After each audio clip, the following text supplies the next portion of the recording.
Meanwhile, in Turkey, a gunman assassinated the Russian ambassador to that country. Witnesses say the killer shouted Allah Akbar right before he fired 8 shots at an art gallery in the Turkish capital of Ankara. You can see the shooter right here wearing a suit and a tie moments after he killed Ambassador Andrei Karlov. The gunman, who was a police officer, he worked for Ankara's riot police, was later shot and killed by other police. The shooter also mentioned Aleppo, Syria, amid protests in Turkey over Russia's role in the civil war there.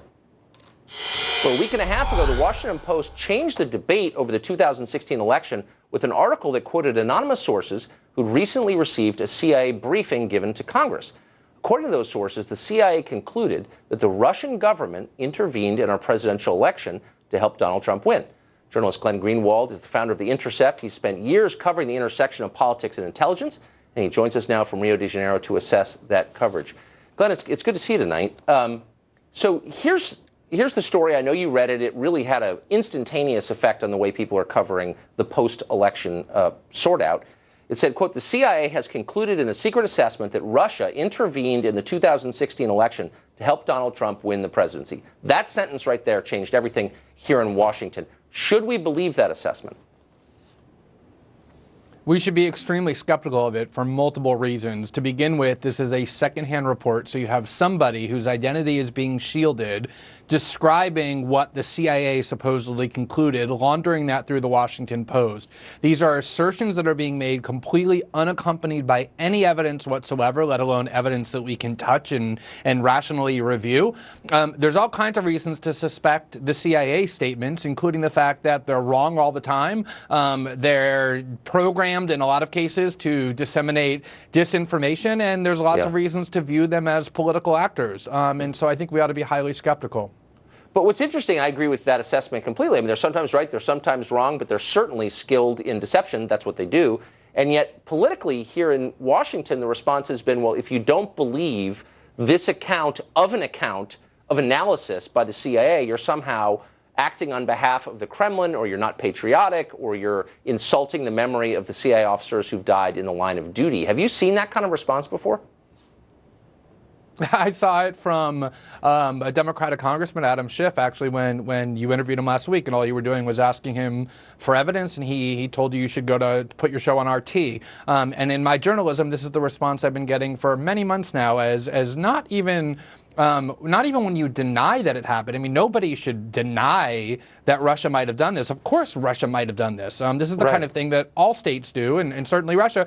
But all you do is ask for evidence before believing it, before embracing it as true. And that alone subjects you to accusations that you might be disloyal, that you're somehow a tool of the Kremlin. It's a really toxic environment that I think Democrats have created, a little bit out of desperation and out of political maneuvering as well. But it is quite dangerous.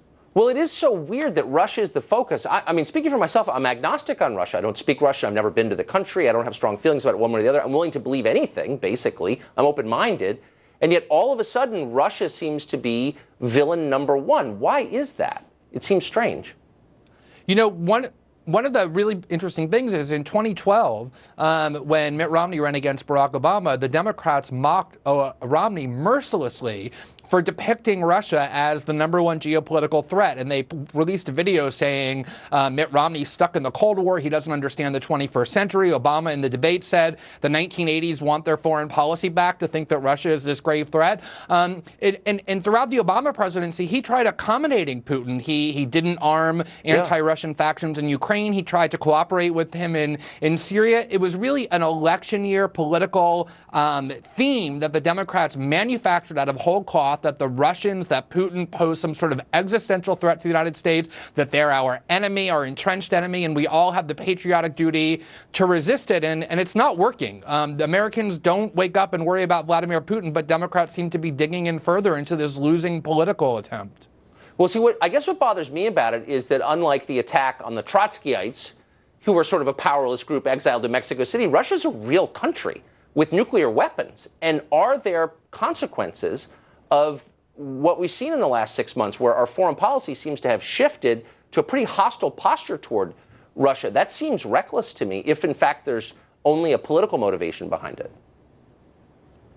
Well, it's interesting. I mean, the Democrats were very alarmed by Trump's accepting this phone call from the president of Taiwan based on the not invalid argument that China is a nuclear armed power and a formidable threat, and we should be careful about producing unnecessary confrontation, which I agree with. But the same is true of Russia. To sit here and sort of suggest that Vladimir Putin lurks behind every American problem, to concoct these wild, elaborate conspiracy theories, to try and convince Americans that Russia is this grave threat to the United States, that we all have to stand up, I think it's incredibly dangerous, not just because it creates a toxic environment domestically, but because it's very dangerous. It can put us on a path of almost unintentional confrontation with a country that can do a lot of damage.